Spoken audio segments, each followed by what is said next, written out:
Mais là, écoutez, Oui. Monsieur le Président, il faut qu'on s'entende. Est-ce qu'il y a un temps limite pour répondre aux questions? Non. Il me semble que non. Généralement, c'est un temps raisonnable. Je vous demanderais Ben là, tout je suis simplement très de raisonnable. terminer votre court exposé tout de suite. En tout cas. Monsieur le député Drummond va reprendre la parole. Donc, j'ai ici un autre commentaire de l'Orchestre métropolitain, j'ai un commentaire de Sinard. Alors, je pense qu'on a eu d'excellents commentaires sur le budget 2011, comme on en avait eu d'excellents commentaires l'année dernière de budget et des autres années.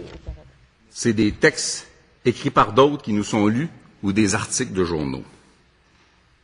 Je souhaite qu'on ait des réponses claires, complètes, sincères, articulées, à la hauteur de la personne qui représente la culture au sein de l'État québécois.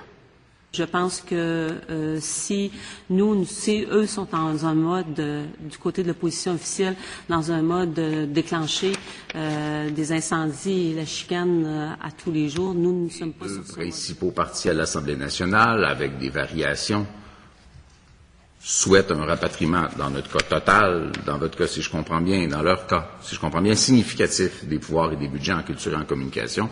Par contre, j'ai aussi ici, malheureusement, mais on ne s'étendra pas là-dessus à pu finir parce que les citations sont claires, le ministre James Moore qui a précisé hier qu'il n'y avait aucune négociation en ce moment sur la question du rapatriement de la culture et des communications. C'est un article du Devoir qui date du 15 avril. Pour ma part, je m'abstiendrai de le lire au complet. Si on lui pose la question, si les journalistes lui posent la question, il va dire que nous avons eu des discussions sur ce dossier. Ministre, la féliciter pour le prix qu'elle a reçu aujourd'hui, le prix Autruche du mouvement Montréal français, qui, à mon sens, vient d'avoir une très belle démonstration de ce qu'il faut comme qualité pour obtenir ce prix-là. Moi, ce genre de questions auxquelles je refuse de répondre. M'explique, compte tenu de cette préoccupation pour la culture francophone, qu'au milieu du seul marché de 70 millions de personnes parlant français, la ministre ait permis la décision, peut-être explicable parce qu'il y avait des coupures, que la ministre ait permis la décision de la fermeture du bureau de la SODEC à Paris. Écoutez, Monsieur le Président, je vais laisser Monsieur Massérola répondre à cette question. Je veux savoir, essentiellement de la ministre, par contre, jusqu'où ira-t-on pour faire obstacle? Parce qu'on a dit, on n'est pas d'accord. Personne n'est d'accord au Québec avec le C-32. Les enjeux sont majeurs. C'est dramatique pour le milieu du livre, inquiétant pour le milieu de la musique, inquiétant pour le milieu du cinéma et de la télévision. Jusqu'où ira-t-on, non seulement pour dire qu'on n'est pas d'accord, mais pour faire obstacle au projet de loi? On va voir si le projet de loi C-32 revient. Ça m'étonnerait qu'il s'appelle C-32. Là.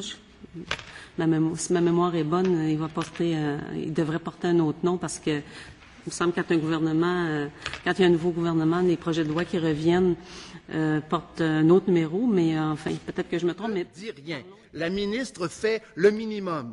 La ministre a reçu comme ordre de ne pas faire de vagues avec la question linguistique. La ministre a reçu comme ordre surtout de nier le fait qu'il y a un phénomène d'anglicisation dans la grande région de Montréal. Et c'est face à cela, Monsieur le Président, que nous sommes confrontés. Nous sommes confrontés dans un déni de la fonction même que la ministre devrait assumer. tout à l'heure, là, ils vont vouloir avoir des micros pour entendre ce qui se passe dans la maison puis dans la vie privée des gens.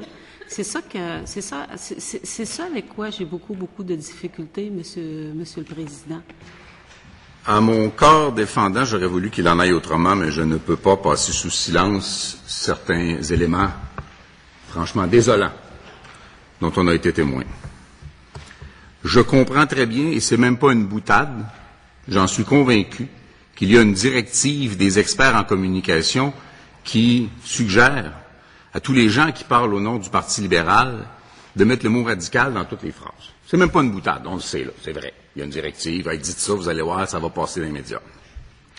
Ça devient proprement ridicule. Ça devient proprement ridicule.